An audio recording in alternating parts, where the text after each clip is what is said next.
जय हिंद दोस्तों। आप सबका स्लीपी क्लासेस में बहुत बहुत स्वागत है। दोस्तों आज है 2 मई मंडे।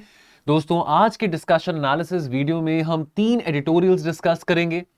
दोस्तों एक आर्टिकल रहेगा आईआर से oriented, India's movement, Shyam Saran ji ने लिखा है, इंडियन एक्सप्रेस में आया है आज।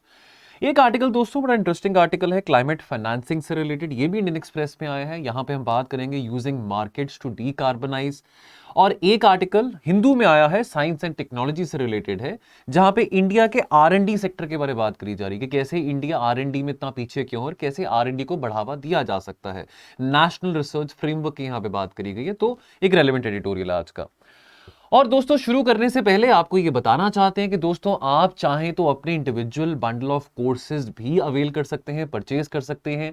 देखिए दोस्तों, वैसे फ्रॉम टाइम टू टाइम हम बहुत कॉम्प्रिहेंसिवली हमारे यूट्यूब के चैनल पे भी बहुत कंटेंट डालते रहते हैं, history oriented, IR oriented, science and tech, environment, geography, ethics.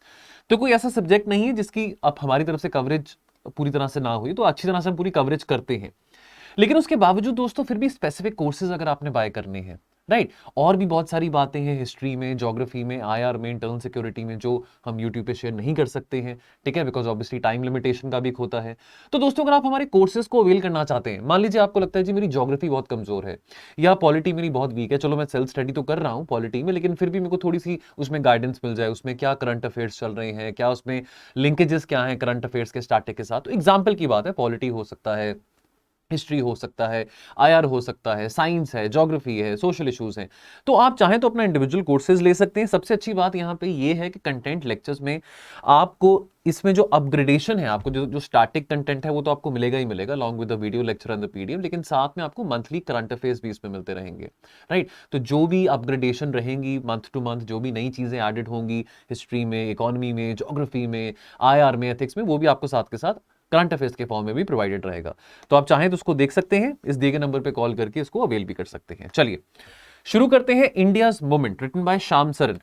अब एक बात बहुत एक इंटरेस्टिंग देखने को मिल रही है कुछ पिछले 2 महीनों से, जब से यूक्रेन रशिया की लड़ाई चली है, अब तीसरा महीना शुरू होने वाला है, कि बहुत सारे डिप्लोमैट्स, बहुत सारे कंट्रीज के prime ministers, presidents, national security advisers, military advisers, army chiefs, वो इंडिया आ रहे हैं। तो अभी इंडिया के पास वो लेवरेज है। बहुत सारे अभी यूरोपियन यूनियन में से जो कंट्रीज हैं वो उनके जो डिग्नेटरीज हैं वो इंडिया आ रहे थे। अमेरिका से बहुत सारे जो डिग्नेटरीज हैं, अगर हम सेक्रेटरी ऑफ स्टेट की बात करें, एनएसए की बात करें, वो भी इंडिया आए थे। अब इंडिया के पास वो लेवरेज है बिकॉज हर कोई चाहता है कि इंडिया को अपनी तरफ करे। इवन अभी पीछे कुछ टाइम पहले की बात है, जो रशिया के जो फॉरेन मिनिस्टर हैं सर्गे लाव्रोव, वो भी इंडिया आए थे। अभी हाल ही में पिछले हफ्ते, जैसे कि आपको हमने डिस्कस भी किया था, 25 अप्रैल से लेकर 27 अप्रैल के बीच में रायसीना डायलॉग चला था, 7th addition of Raisina dialogue था।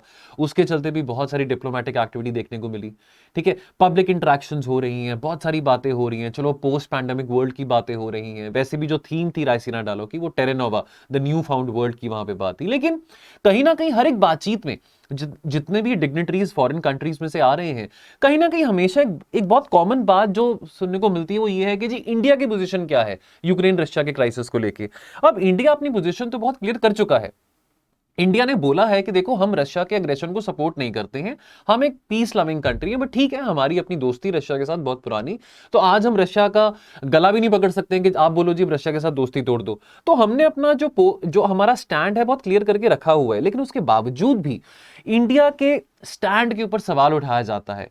इंडिया के स्टैंड के ऊपर इस तरह से सवाल उठाया जाता है, ये कह के देखो यूक्रेन में कितने लोग मारे जा रहे हैं, कितने इनोसेंट लोग मारे जा रहे हैं, और इंडिया यहां पे रशिया को कंडेम क्यों नहीं कर रहा।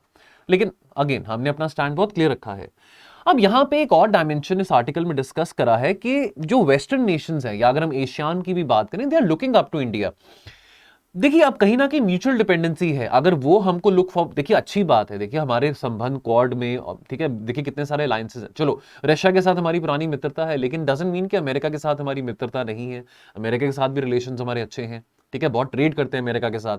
लेकिन the fact of the matter is कि आज के टाइम पे हम कम्प्लेक्स इंटरडिपेंडेंस की बात करते हैं। तो ये नहीं है कि सिर्फ हमको ही वेस्ट की जरूरत है, वेस्ट को भी हमारी जरूरत है। इंडिया को और वेस्ट को, दोनों को एक दूसरे की बहुत ज्यादा जरूरत आज भी है और कल भी रहेगी, ठीक है। अब इंडिया के जो क्वाड पार्टनर्स है वो बहुत ये बात लुक फॉरवर्ड कर रहे हैं कि इंडिया कैसे राइज कर सकता है इकोनॉमिकली, खास करके इंडो पैसिफिक रीजन में। बार बार मैं ये बात बार बार मैं ये बात कहता भी रहता हूं कि अमेरिका का बहुत लंबे अरसे से एक सपना है। अमेरिका चाहता है कि इंडिया जो है, और इंडिया है भी, एक net security provider Indo Pacific region में बना रहे। तो इंडिया के राइज के साथ, बिकॉज देखिए इंडिया का जो रिलेशन है यूरोपियन यूनियन के साथ, रशिया के साथ, फॉर दैट मैटर अगर हम साउथ एशियन कंट्रीज की भी बात करें, लिविंग अपार्ट पाकिस्तान, या एशियन कंट्रीज की बात करें, अमेरिका के साथ बात करें, इन सब ब्लॉक्स के साथ अच्छे रिश्ते हैं इंडिया के। ठीक है, तो now all these regions, all these countries are seeing India as an anchor that could stabilise the international situation. ठीक है, तो इसका मतलब आने वाले समय में इंडिया के पास काफी स्टेक्स हैं कि कैसे इंडिया इस बात का लेवरेज उठा के एक इन्फ्लुएंस क्रिएट कर सकता है in the international politics arena. Now अब सवाल ये आता है कि क्या इंडिया को अपने रिश्ते रशिया के साथ डाउनग्रेड करने चाहिए? बिल्कुल नहीं करने चाहिए। देखिए हमारे लेगेसी रीजंस हैं, बहुत लंबे अरसे से हमारे रशिया के साथ कितने पुराने संबंध चलते आ रहे हैं, है ना। तो नेहरू जी के टाइम से हमारे संबंध रशिया के साथ हैं। अब रियलिटी इज कि ये बात भी समझनी जरूरी है कि आज इंडिया और रशिया के जो रिश्ते हैं वो ऐसे नहीं है जो कि 1971 के टाइम पे थे। ठीक है, उस तरह के रिश्ते नहीं है हमारे।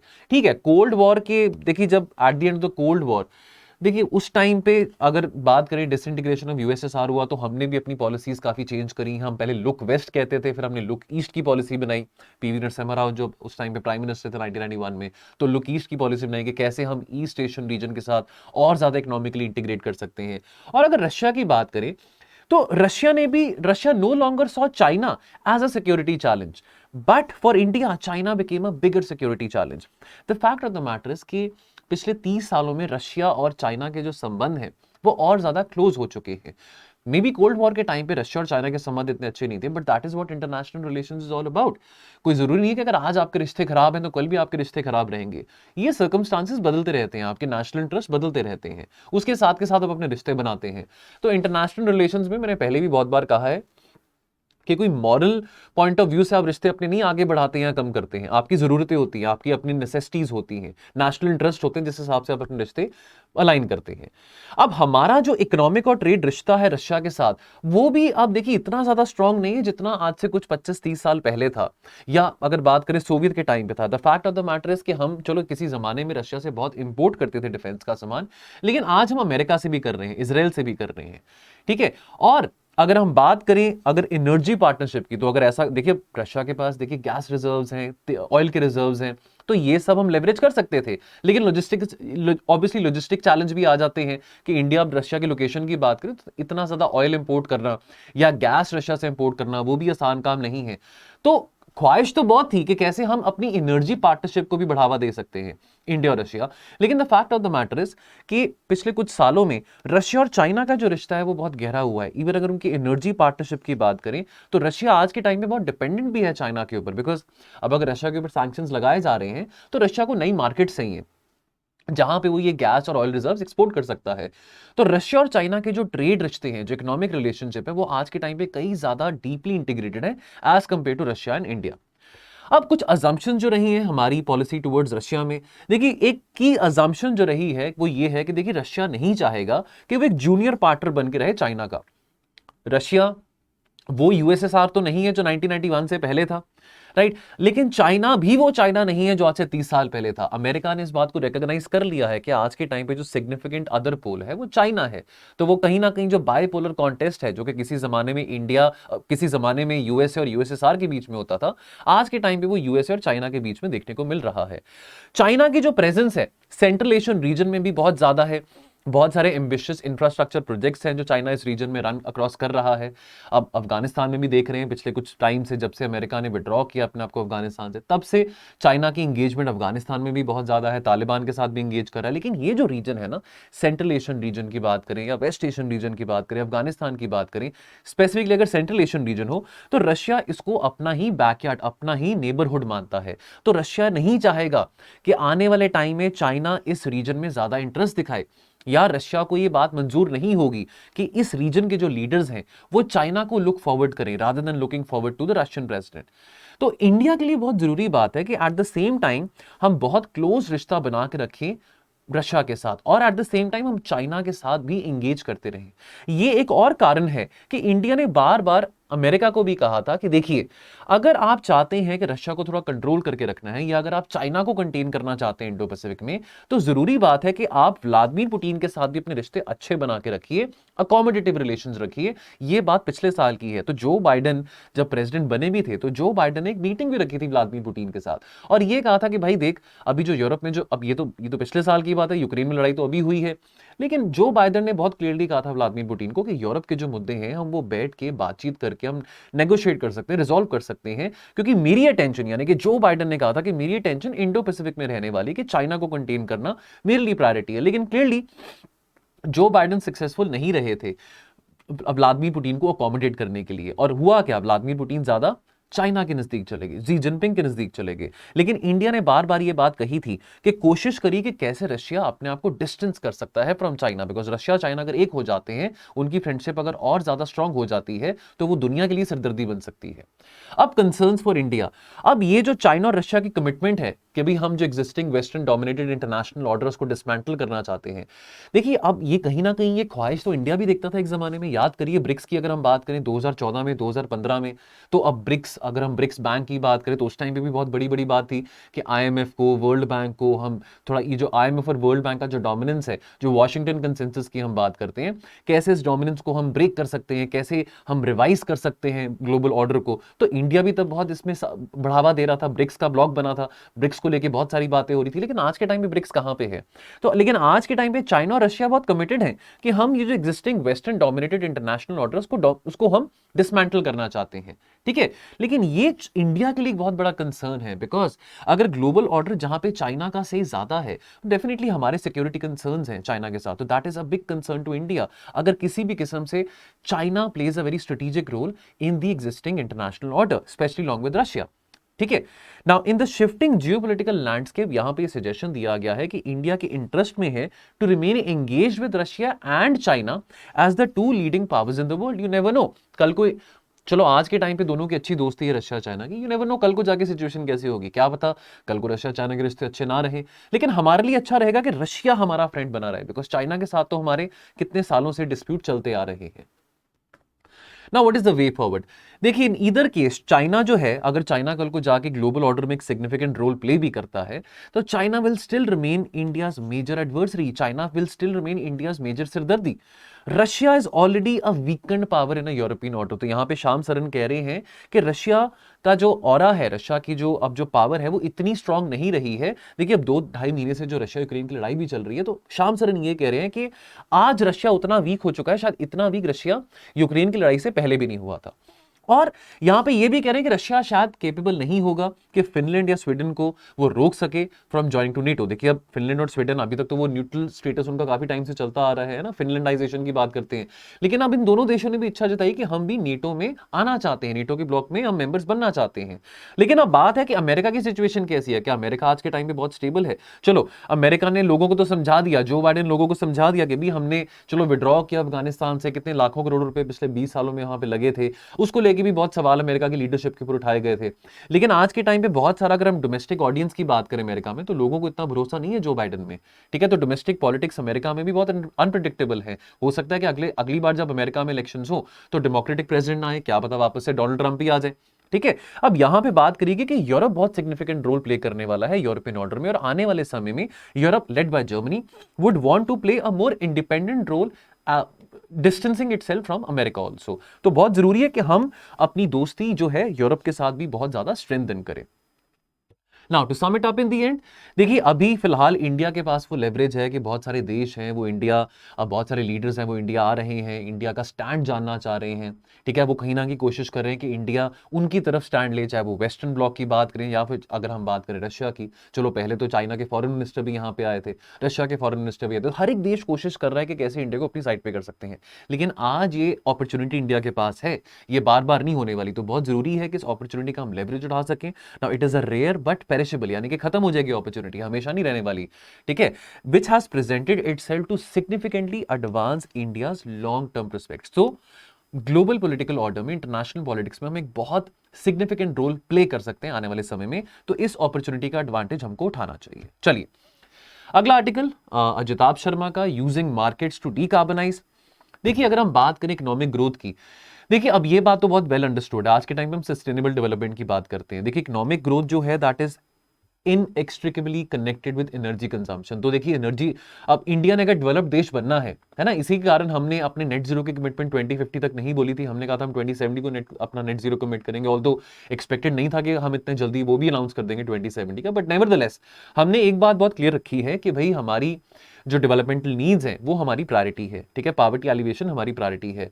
तो इकोनॉमिक ग्रोथ जो है that is directly proportional to more energy consumption, ठीक है। मैं बार बार ये बात कर रहा था, बार बार ये हम बात करते भी रहते हैं कि बिजली चाहिए, पानी चाहिए, ठीक है। अब अंधेरे में रह के तो हम डेवलप्ड इकोनॉमी नहीं बन पाएंगे, तो बिजली चाहिए, बिजली बहुत जरूरी है, एनर्जी कंजम्पशन जरूरी है। और हम आने वाले समय में नहीं चाहेंगे कि कोयले से हम अपनी बिजली जनरेट करें, रिन्यूएबल सोर्सेज से हम चाहेंगे, है ना, सोलर एनर्जी हो गया, विंड हो गया, हाइड्रो हो गया। अब जो आईईए है, इंटरनेशनल एनर्जी एजेंसी की जो वर्ल्ड एनर्जी आउटलुक रिपोर्ट है, तो देखिए प्रीलिम्स में क्वेश्चन रिपोर्ट्स को लेके आ जाते हैं, तो आपको ये बात याद रहे कि आईईए वर्ल्ड एनर्जी आउटलुक की रिपोर्ट रिलीज करता है। तो 2017 की जो रिपोर्ट थी वहां पे ये एस्टिमेट किया गया था that India will account for nearly 25% of the global energy demand by 2040। अब आबादी भी बहुत है इंडिया में, ठीक है, almost 1/5 of the global population lives in India, तो डेफिनेटली एनर्जी नीड्स बढ़ेंगी। जैसे जैसे लोग अर्बनाइज होंगे, शहरों में आएंगे, तो वैसे वैसे उनको ऑब्वियसली हर किसी को पंखा चाहिए, एसी चाहिए, नीड्स बढ़ेंगी सबकी, ठीक है। तो वो अच्छी बात भी है अगर लोग अर्बनाइज हो रहे हैं, ठीक है, रूरल एरिया से अर्बन एरियाज में आ रहे हैं, तो वो कोई बुरी बात भी नहीं है, ठीक है। इस करके बहुत जरूरी है। अब इस सब के चलते कार्बन एमिशंस भी बहुत होंगी, एनर्जी कंजम्पशन की बात आती है, तो अभी भी हमारी जो एनर्जी जनरेट होती है, तो अब यहां पे देखते हैं जो आईईए की जो इंडिया एनर्जी आउटलुक 2021 की रिपोर्ट है, वो ये भी बताती है कि हमारी जो एनर्जी सिस्टम है वो बहुत ज्यादा डिपेंडेंट है फॉसिल फ्यूल्स के ऊपर। तो अभी भी हमारी बहुत सारा जो बिजली का उत्पादन है 78 to 80% वो कोयले से हो रहा है। तो अब इसके चलते कार्बन एमिशंस भी बहुत इमिट हो रही हैं। तो कैसे इसका बैलेंस बना सके, इकोनॉमिक ग्रोथ भी देखनी है, एनर्जी कंजम्पशन भी इंक्रीज करनी है, लेकिन कार्बन फुटप्रिंट को भी कम करना है, वो बहुत जरूरी है। तो यहां पे एक बड़ी इंटरेस्टिंग बात एड्रेस करी गई कि जो क्लाइमेट चेंज है क्या वो एक मार्केट फेलियर है। देखिए इकोनॉमिक एक्टिविटीज होती हैं बाय कंज्यूमर्स, जैसे आप अब एसी यूज करते हैं, गाड़ी चलाते हैं, लेकिन एसी यूज करने से, गाड़ी चलाने से, अब आपको गाड़ी चलानी है अगर आपने कहीं जाना है, पैदल तो इतनी गर्मी में पैदल भी नहीं जा सकते हैं, है ना। अब गर्मी लग रही तो आपको एसी भी चाहिए होगा। अब लेकिन इससे ग्रीन हाउस गैसेस भी इमिट होती हैं, तो आप तो एज अ कंज्यूमर इनडायरेक्टली आप ग्रीन हाउस गैसेस इमिट कर रहे हैं। और जो एसी बनाने वाले हैं, जो गाड़ी बनाने वाले हैं, जो प्रोड्यूसर्स हैं, वो भी इमिशंस कर रहे हैं, ठीक है, which is leading to pollution and global warming. अब ये नेगेटिव एक्सटर्नैलिटीज हैं, यानी कि जो ग्रीन हाउस गैस इमिशन हो रही है as a by product of the production of a certain component, और अगर आप उसको या कंज्यूम कर रहे हैं। लेकिन अब आपने एसी ले लिया है ना, चलो आपने 20,000 का एसी ले लिया, या आपने 3 या 4 लाख की गाड़ी ले ली, तो वो तो चलो गाड़ी की कॉस्ट है, वो एसी की कॉस्ट है, लेकिन जो आउटकम है एसी यूज करने का या गाड़ी चलाने का, ठीक है, कितना पोल्यूशन होता है गाड़ी चला के, अब वो एक्चुअल वहां पे तो रिफ्लेक्ट नहीं होता ना, जो एक्चुअल कॉस्ट होती है अगर हम टू द सोसाइटी की बात करें, जो इन्वायरमेंटल डैमेज सोसाइटी को जो हो रहा है। So in other words the true cost to the consumers, producers and society are not reflected in the market interactions, ठीक है। तो आपने तो एसी ले लिया 20-25 हजार का, लेकिन सोसाइटी पे, इन्वायरमेंट पे उसका क्या हार्म है, वो कॉस्ट तो नहीं हमारे सामने आ रही ना। इस करके बहुत जरूरी है कि चलो अब ये चीजें तो हमको चाहिए, डेवलपमेंट हो, अगर हम डेवलपमेंट के टुवर्ड्स बढ़ेंगे तो ये चीजें तो हमको चाहिए होंगी, है ना, एसी हो गया, गाड़ी हो गया, लेकिन बहुत जरूरी है कि जो कार्बन एमिशंस बढ़ रही हैं उसको भी हम रिड्यूस कर सकें। तो यहां पे जो श्रेय है, यानी कि यहां पे जो ज्यादा रोल रहेगा वो प्रोड्यूसर्स के ऊपर रहेगा कि कैसे वो ये सब चीजें जो बना रहे हैं कार्बन फुटप्रिंट कम कर सकें। तो यहां पे the solution to the problem of market failures calls for government intervention. अब गवर्नमेंट की इंटरवेंशन किस फॉर्म में हो सकती है, तो क्या ये जो कंपनीज हैं जो बनाती हैं, प्रोडक्ट्स बनाती हैं, तो क्या यहां पे एमिशंस को रेगुलेट करना चाहिए। तो देखिए जो सबसे ज्यादा नेचुरल ऑप्शन सरकार के सामने अवेलेबल है इंटरवीन करने के लिए, वो ये है कि कैसे एमिशंस को फिक्स किया जा सकता है by limiting emissions through regulations. लेकिन एक्सपर्ट्स का ये कहना है, एक्सपर्ट्स का बार बार ये कहना है कि इस तरह से जो आप एमिशन लेवल्स आप सेट कर भी दोगे, क्या उससे कॉस्ट एफिशिएंट आउटकम्स आ पाएंगे। एक्सपर्ट्स का ये कहना है कि that would lead to cost inefficient outcomes, ठीक है। तो रेगुलेटर के लिए बहुत मुश्किल होगा। देखिए बहुत कॉम्प्लिकेटेड प्रोसेस है कि आप हर एक प्रोडक्ट के ऊपर एमिशन टारगेट लगा देंगे, तो रेगुलेटर के लिए भी बहुत मुश्किल होगा, बहुत कॉम्प्लिकेशन आ जाएंगी, ठीक है। अब अबेटमेंट कॉस्ट की अगर हम बात करें यहाँ पे, तो अबेटमेंट कॉस्ट क्या होती है, तो यहाँ पे मैं अबेटमेंट कॉस्ट के बारे एडिटोरियल में मेंशन नहीं था, जस्ट एक्स्ट्रा वैल्यू एडिशन के लिए है। अबेटमेंट कॉस्ट यानी कि वो कॉस्ट जो कि कंपनीज को बेयर करनी पड़ेगी, खास करके जब वो इमिशंस को रिड्यूस कर रहे हैं, मिटिगेट कर रहे हैं। बिकॉज ये जो इमिशंस हैं या कार्बन डाइऑक्साइड इमिशन, जो ग्रीन हाउस गैस इमिशंस हो, ये क्या है, ये उनके प्रोडक्शन प्रोसेस में नेगेटिव बाय प्रोडक्ट्स हैं जो कि जनरेट हो रही हैं। तो उसको रिड्यूस करने के लिए, उन नेगेटिव बाय प्रोडक्ट्स को मिटिगेट करने के लिए जो कॉस्ट कंपनीज को बॉर्न करनी पड़ेगी, उसको हम अबेटमेंट कॉस्ट कहते हैं। ठीक है। Now it is unlikely that ये जो प्रोसेस है रेगुलेटिंग एमिशंस का, it is unlikely that it would not be known that for a given amount of capital कौन सी firm will be able to reduce maximum emissions। ना यहां पे अब carbon tax की बात आती है। देखिए कार्बन टैक्स यहां पे कहा गया एक बेटर ऑप्शन है than regulating the pre fix levels of emissions. ठीक है। अब देखिए, अब जितना देखिए अब अबेटमेंट कॉस्ट बढ़ेगा, चलो हम कहते हैं कि मिटिगेशन हो रहा है, एमिशंस रिड्यूस हो रही हैं, लेकिन उतना कंपनी का जो अबेटमेंट कॉस्ट है, यानी कि the cost borne by the company to reduce the negative by products, उतना वो कॉस्ट भी बढ़ेगा। तो अब चांसेस हैं कि कंपनी जो होगी वो इस एक्स्ट्रा बर्डन को आगे फर्दर कैरी ऑन नहीं करना चाहेगी, जो अबेटमेंट कॉस्ट है। ठीक है। The firm will stop reducing emissions, और इंस्टेड अगर यहां पे रेगुलेटिंग एमिशंस की अगर हम कार्बन टैक्स यहां पे लगा दें तो वो ज्यादा बेटर ऑप्शन होगा। ठीक है। Now the firm will stop reducing emissions and choose to pay the tax at the point जहां पे जो कॉस्ट ऑफ अबेटमेंट है that becomes higher than the rate of the tax. ठीक है। तो पॉसिबिलिटी जो है कार्बन टैक्स के लगाने की, अगेन यहां पे भी डिलेमा आ जाता है कि या तो वो बहुत ज्यादा होगा या वो बहुत कम होगा। Now that can also not be ruled out. At the end of the day company ने अगर ये सारी कॉस्ट कंपनी बेयर कर रही है तो ये कॉस्ट वो कंज्यूमर को ही ट्रांसफर करेगी ना, तो इस बात का भी सरकार को ख्याल रखना बहुत जरूरी है। ना what is the way forward. ना यहां पे बात करेगी, देखिए पहली बात है कि इफेक्टिव पॉलिसी फ्रेमवर्क होना बहुत जरूरी है फॉर इमिशंस रिडक्शन। अब चाहे वो रेगुलेटिंग इमिशंस के थ्रू करें, चाहे वो कार्बन टैक्स के थ्रू करें। वैसे तो यहां पे कार्बन टैक्स और इमिशन ट्रेडिंग स्कीम की बात करी गई है, तो बहुत सारी इन्वेस्टमेंट्स की जरूरत है अगर हमने ट्रांजिशन करना है ग्रीन एनर्जी के टुवर्ड्स। देखिए हमको बहुत सारी इन्वेस्टमेंट डेवलप्ड देशों से भी चाहिए, बहुत बड़ी बड़ी कंपनीज है जो डेवलप्ड देशों में जिनकी मैन्युफैक्चरिंग फैसिलिटीज है उनसे भी चाहिए, और कुछ एफर्ट्स हमको यहाँ पे सरकार को भी करने पड़ेंगे पब्लिक प्राइवेट पार्टनरशिप मोड में। ठीक है। तो इस करके जो इमिशंस ट्रेडिंग स्कीम है यहाँ पे इसके बारे में सजेशन दिया गया, that will determine the optimal and cost efficient levels of emissions reduction. ठीक है। अब अगर हम बात करें इमिशन ट्रेडिंग स्कीम की, तो how does N emission trading system works and who page for it. देखिए पहली बात तो ये है कि सरकार डिसाइड करती है कि कौन सी कंपनीज हैं, कौन सी एंटिटीज हैं, कौन से प्रोड्यूसर्स है हर एक सेक्टर में। एग्जांपल फॉसिल फ्यूल सेक्टर हो, ठीक है, इंडस्ट्रियल प्रोड्यूसर्स हो, फॉरेस्टर्स हो, दैट ये गवर्नमेंट का काम है डिसाइड करना कि कौन रहेंगे लाइबल फॉर देयर इमिशन, जो भी वो प्रोडक्शन प्रोसेस में जो भी वो प्रोड्यूस कर रहे हैं। तो जैसे अब कोल जनरेटिंग कंपनीज हैं, इलेक्ट्रिसिटी प्रोड्यूसिंग कंपनीज हैं, अगर वो कोयले को यूज कर रही हैं तो कितनी इमिशंस वो प्रोड्यूस कर रहे हैं, कितनी लाइबिलिटी रहेगी, सरकार की रिस्पॉन्सिबिलिटी है। अब कुछ केसेस में क्या है, मान लीजिए कुछ एंटिटीज हैं जो एक्चुअल इमिटर्स नहीं है। मान लीजिए जो अब कोल माइन कर रही हैं, अब वो कहते हैं बिजली तो प्रोड्यूस नहीं कर रहे हैं, थर्मल पावर प्लांट हमारा तो नहीं है, हम तो कोयला को माइन कर रहे हैं, तो हमारी कोई रिस्पॉन्सिबिलिटी नहीं बनती है। अगर ग्रीन हाउस गैस इमिशन हो रहा है तो आप जाके थर्मल पावर प्लांट्स वालों को पकड़िए जो बिजली प्रोड्यूस कर रहे हैं। अब इस करके यहां पे कौन तय करेगा।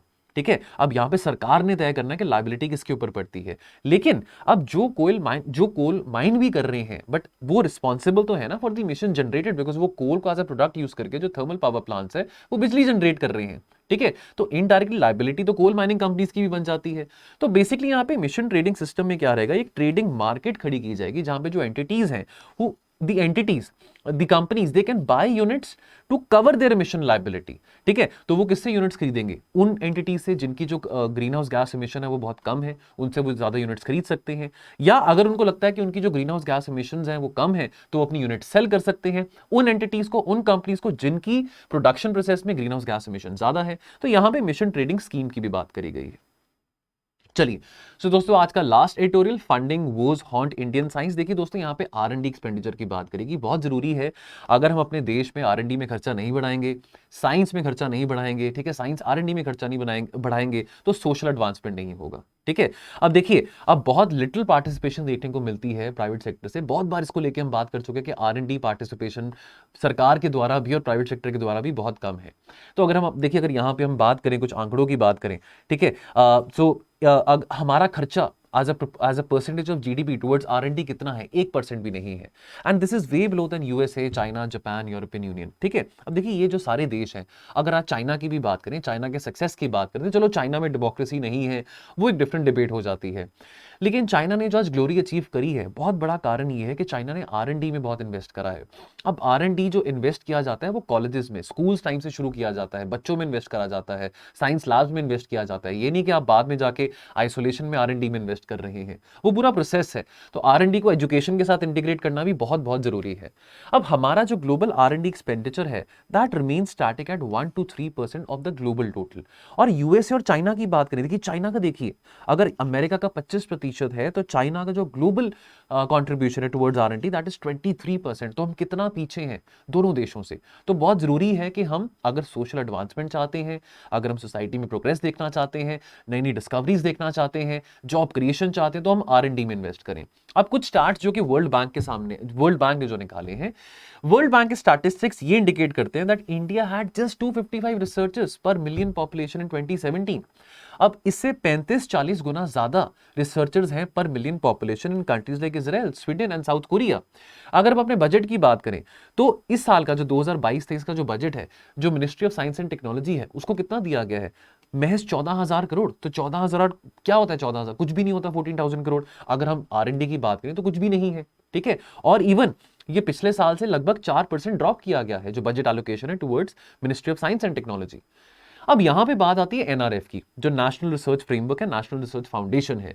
अब 2021-22 जो पिछला साल का जो बजट था, वहां पे अनाउंस किया गया था कि भाई 10,000 करोड़ हर साल स्टार्टिंग फ्रॉम 2021 आने वाले 5 सालों में दिए जाएंगे for a new funding agency called as the National Research Foundation, NRF। अब ये जो एजेंसी है, इन्विजन किया गया था that this agency is expected to boost the university science research as well as the social sciences sector. अब जो हमारी जो NEP जो हमारी नेशनल एजुकेशन पॉलिसी 2020 है, उसमें भी इस बात का जिक्र किया गया था, NRF का जिक्र किया गया था कि जो NRF है this will provide a reliable base of merit based but equitable peer reviewed research funding, ठीक है। देखिए, तो ये क्या करेगा? NRF बेसिकली हेल्प करेगा कि कैसे जो कल्चर है ऑफ रिसर्च एंड डेवलपमेंट हमारे देश में, यूनिवर्सिटीज में, कॉलेजेस में और बढ़ाया जा सकता है, ठीक है।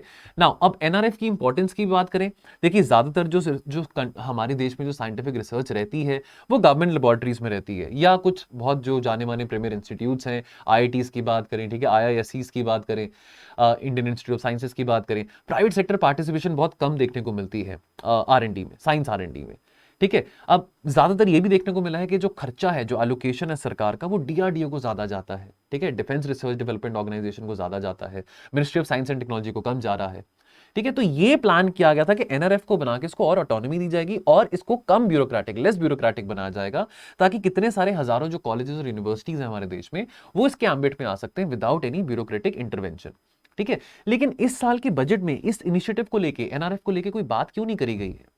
ये एक सवाल खड़ा उठता है यहां पे।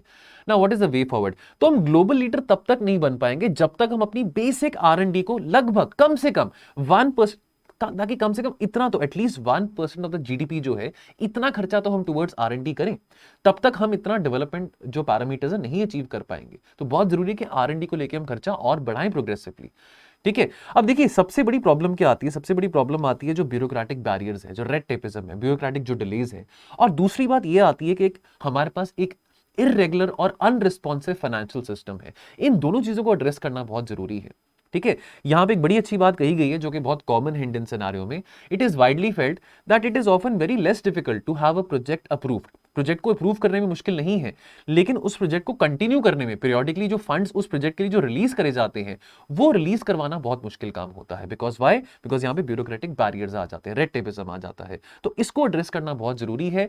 ये अड़चन बना हुआ है हमारे R&D के टुवर्ड्स, और इसी के कारण हम अपने R&D में एक्सपेंडिचर नहीं बढ़ा पा रहे हैं। तो दो चीजें, रिस्पॉन्सिव फाइनेंशियल सिस्टम चाहिए हमको, और हमको ब्रेक करना पड़ेगा ब्यूरोक्रेटिक बैरियर्स को। चलिए, तो दोस्तों जाने से पहले यूपीएससी का प्रीवियस क्वेश्चन, ये आपका हिस्ट्री से रिलेटेड है। With reference to the period of Indian freedom struggle, which of the following was or were recommended by the Nehru report? Complete independence for India, number 1. Number 2, joint electorates for the reservation of seats for minorities. और number 3, provision of fundamental rights for the propel of India in the constitution. इसमें से कौन सा सही option है आपने comment section में बताना है। और दोस्तों question frame from the editorials में, तो पहला ये है, amidst the ongoing Ukraine Russia crisis, India could see itself as one of the key architects of a new international order. क्या आप इस बात से सहमत है? बिकॉज आर्टिकल में हमने बात करी थी कि रशिया और चाइना भी, उनकी जो पार्टनरशिप है वो इस दिशा में बढ़ रही कि कैसे वो आर्किटेक्ट बन सकते हैं of the new international order. तो क्या आप इस बात से सहमत है? बताइए 200 शब्दों में। और lack of continuity in government policy towards science funding is a huge deterrent to achieving the fullest potential in scientific research in India. इसको 250 शब्दों में बताइए। देखिए दोस्तों, जो तो कमेंट सेक्शन में इसको 200 या 250 शब्दों में बताना चाहते हैं, मोस्ट वेलकम। लेकिन अदरवाइज आप चाहें तो दोनों क्वेश्चंस को आप 2 या 3 सेंटेंसेस में भी बता सकते हैं। जैसे उस दिन हमने वन नेशन वन लैंग्वेज की बात करी थी, तो आप में से काफी के कमेंट आए थे, बेशक वो 2 या 3 सेंटेंसेस के हों, लेकिन व्यूज हैं। आपके ओपिनियंस देखेंगे, आपके ओपिनियंस क्या है, कमेंट सेक्शन में कमेंट करिए। चलिए, सो दोस्तों बाकी मिलेंगे हम कल और एनालिसिस के साथ। तो आप अपना ख्याल रखिए और पढ़ते रहिए। Thank you so much. जय हिंद।